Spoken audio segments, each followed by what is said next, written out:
Hello, and welcome to Quality Assurance course.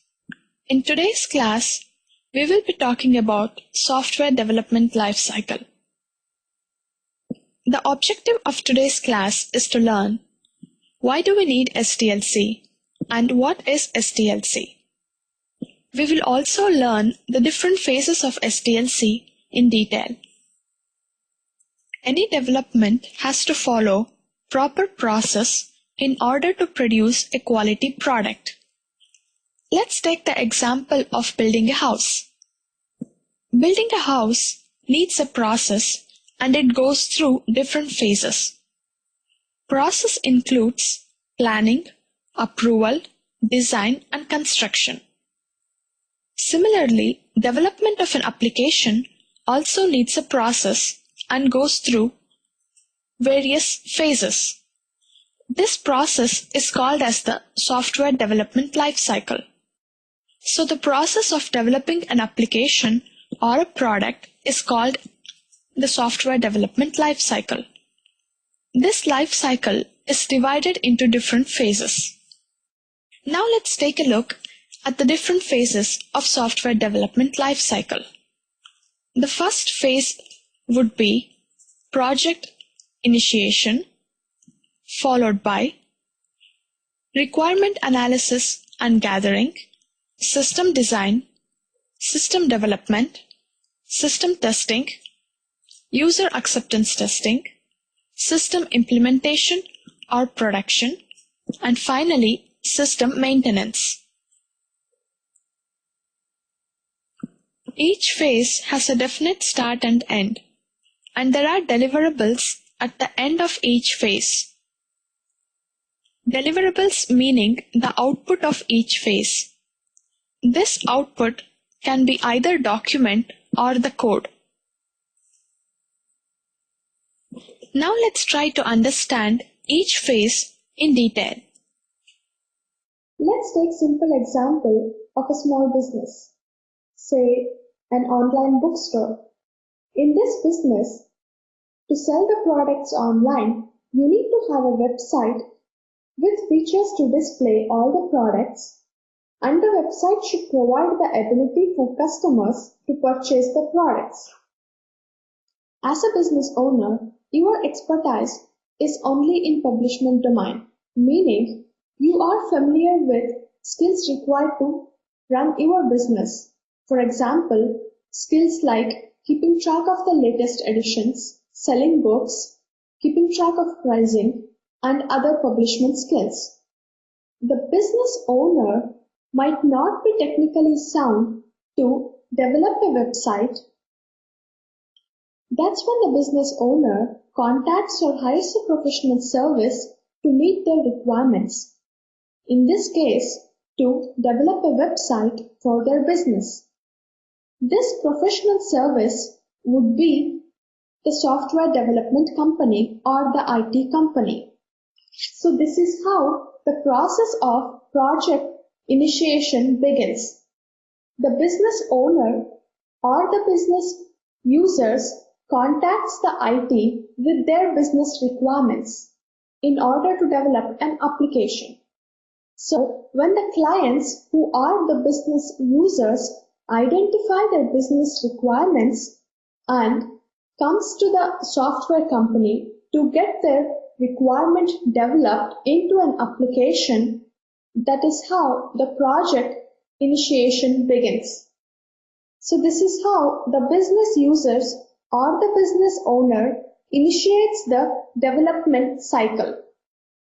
When the business user contacts the IT company with their requirements, they will describe various business needs like what is the purpose of the website or the application to be developed, who will be their customers, how to display products online, what are the various features they require on the website.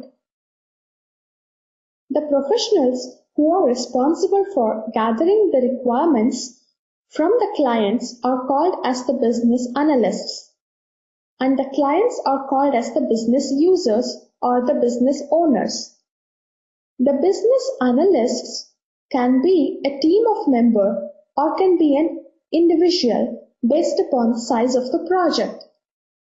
It is the responsibility of the business analyst to document everything from the major functionalities up to the minute details.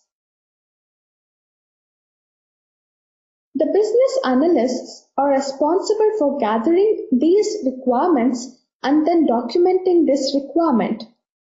This document is called as the requirement document. The requirement document contains the detailed business requirement. Now let's go back to the example of online bookstore. In this scenario, requirement document would contain details like how to display products, how many products should be displayed per page, how to search for products, what company information should be displayed on the home page, how to display the logo. These are some of the requirements that would be listed in the requirement document. All these requirements are collected from the client and are gathered in the requirement document. So the requirement document explains how the application should function. The requirement document contains the detailed requirements of the application. This requirement document is one of the deliverables of the requirement phase of SDLC. Requirement document is like a backbone of the application. All other phases of SDLC refer to this requirement document. Requirement document should be very well written in order to develop a quality product. So the business analysts play a major role in the development of application.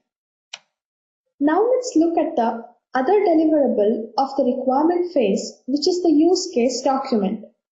Business analysts, along with the guidance of business user, decide the functional flow of the application. Functional flow defines the way in which the application should behave under a given scenario. The use case document contains basic path and alternate paths for each functionality of the application. This basic path and alternate path describes the functional flow of the application for each scenario. Basic path is the most straightforward path the application would take for a given scenario. Whereas alternate paths are the different routes the application can go through for the same scenario. So in this way, each scenario or each functionality of the application can have at least one basic path and either none or many alternate paths. Now let's try to understand this basic and alternate paths better by going back to our example of online bookstore. Let's take a scenario from our example of online bookstore.